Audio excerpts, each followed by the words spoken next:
ഓം ശ്രീനാരായണ പരമഗുരവേ നമഃ. ഗുരുമാർഗത്തിലേക്ക് ഏവർക്കും സ്വാഗതം. നമ്മൾ ആത്മോപദേശ ശതകത്തിൻ്റെ ഓരോ ശ്ലോകങ്ങളിലൂടെയുള്ള സഞ്ചാരമാണ്. അപ്പോൾ കഴിഞ്ഞ ശ്ലോകത്തിൽ ഇതിൻ്റെ ഒരു സത്തയെക്കുറിച്ച്, ആ സത്തയിലാണ് ഇതെല്ലാം നിലനിൽക്കുന്നത് എന്നുള്ളതിനെക്കുറിച്ച് ഗുരു സൂചിപ്പിക്കുകയുണ്ടായി. അടുത്ത ശ്ലോകത്തിലേക്ക് വരുമ്പോൾ വളരെ മനോഹരമായിട്ട് ഈ പ്രപഞ്ചത്തിൻ്റെ, ഈ ലോകത്തിൻ്റെ മറ്റൊരു ഉദാഹരണത്തിലൂടെ ഗുരു അത് വെളിപ്പെടുത്തുകയാണ്.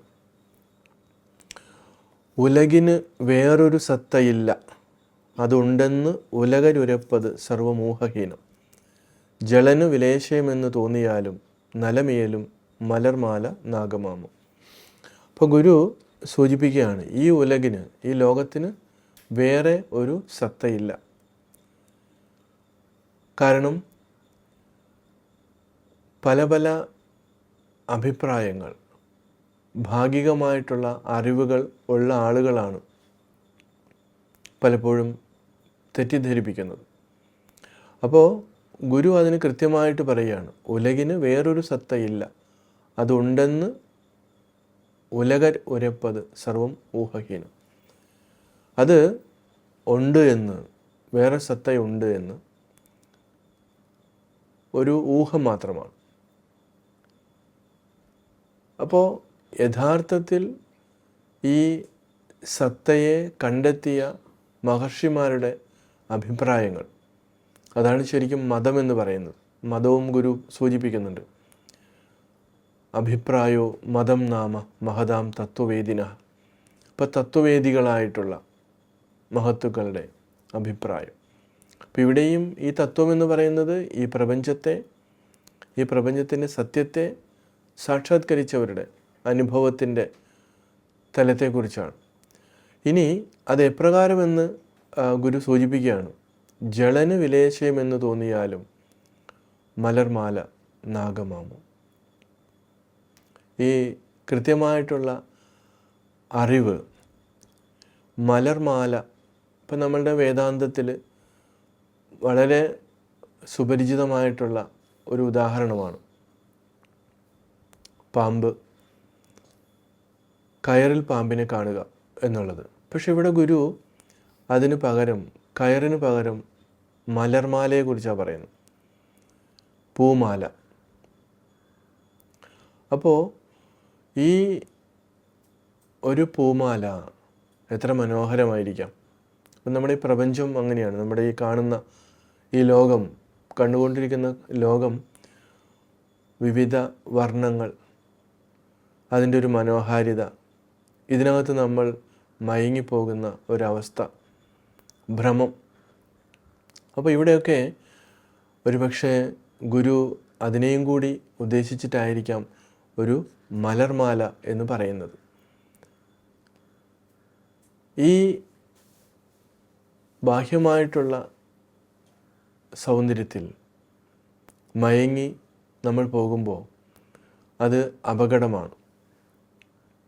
അപ്പോൾ ഗുരു ചോദിക്കാൻ, അതെങ്ങനെയാണ് ഒരു നാഗം പാമ്പായിട്ട് വരുന്നത് അല്ലെങ്കിൽ തോന്നുന്നത്?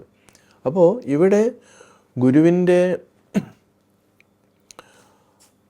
അനുഭവത്തിൻ്റെ തലത്തിൽ, ഗുരു എന്ന് പറയുന്നത് ആത്മസാക്ഷാത്കാരം നേടിയ മഹാത്മാവാണ്. ഇപ്പോൾ ജളൻ, ഇപ്പോൾ ഈ തിരിച്ചറിവില്ലാത്തവനെയാണ് ജളൻ എന്ന് പറയുന്നത്.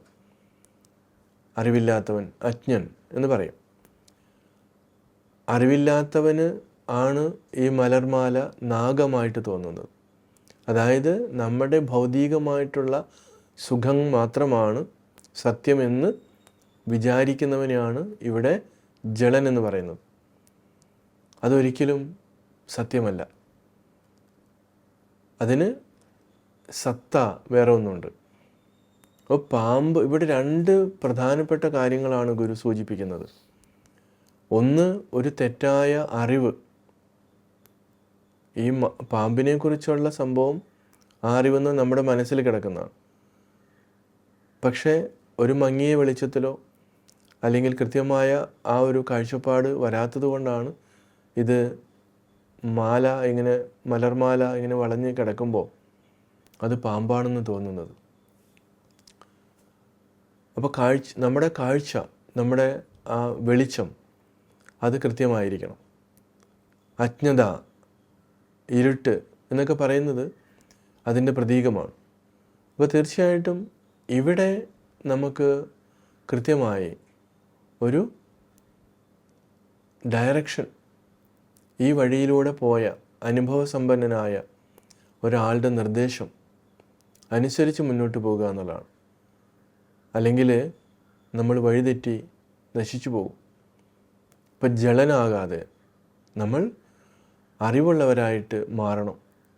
അല്ലെങ്കിൽ നമ്മൾ ഇന്ന് നമ്മുടെ ചുറ്റുപാടും, ഇന്നത്തെ നമ്മുടെ യങ്സ്റ്റേഴ്സ്, പ്രത്യേകിച്ച് യുവജനങ്ങൾ, അവർ ഈ ഭ്രമിച്ചു പോവുകയാണ്. ഈ മലർമാലയിൽ എപ്രകാരമാണോ ഒരു നാഗത്തെ കണ്ട് ഭ്രമിച്ചു പോകുന്നത്, ഭയപ്പെടുന്നത്, അതുപോലെ ഇവിടെയും കൃത്യമായിട്ടുള്ള ആ വെളിച്ചം കിട്ടാത്തതിൻ്റെ ഫലം കൊണ്ട്, അതായത് ശരിയായ രീതിയിലുള്ള വിദ്യാഭ്യാസം, വിദ്യ നമ്മൾക്ക് ലഭിക്കുന്നില്ല. കാരണം ഭൗതികമായിട്ടുള്ള വിദ്യയിലാണ് പ്രാധാന്യമുള്ളത്. അതുകൊണ്ട് തന്നെ അത് മാത്രമാണ് സത്യമെന്ന് വിചാരിക്കുമ്പോൾ നമ്മുടെ യഥാർത്ഥത്തിലുള്ള ജീവിതം അവിടെ താളം തെറ്റിപ്പോകുന്നു. അതുകൊണ്ട് ആ രീതിയിലേക്ക് പോകരുത് എന്ന് ഗുരു ഇവിടെ നിർദ്ദേശിക്കുകയാണ്. നമ്മൾക്കും പറ്റുന്ന രീതിയിൽ നമുക്ക് നേരായ മാർഗത്തിലൂടെ സഞ്ചരിക്കുവാനായിട്ട് ശ്രമിക്കാം. ഏവർക്കും നമസ്കാരം.